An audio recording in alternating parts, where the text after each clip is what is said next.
İzləyicilərim, xoş gördük. Gördüyünüz tut ağacıdır. Bu tut ağacında mən dərin budama etmişdim. Çox böyük inkişaf etmişdi. Dərin budama edəndən sonra baxın, yarpaqların bir gözəlliyinə baxın. Görün, yarpaqlar necə iridir. İri, rəng baxımından gözəl, estetik baxımından çox gözəl görünür. Meyvəsi də boldur.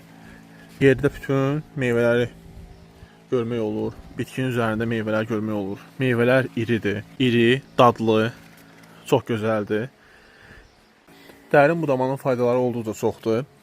Təbii ki, hər bitkidə dərin budama etmək olmaz.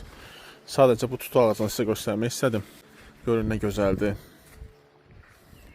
Belə olduqda bütün bitkinin orqanlarına günəş yaxşı düşə bilir. Fotosintez prosesi də yaxşı gedir. Xəstəlik zərərverici də az olur. Meyvələr, yarpaqlar, zoğlar iri olur. Köklər yaxşı inkişaf edir. Hörmətlər.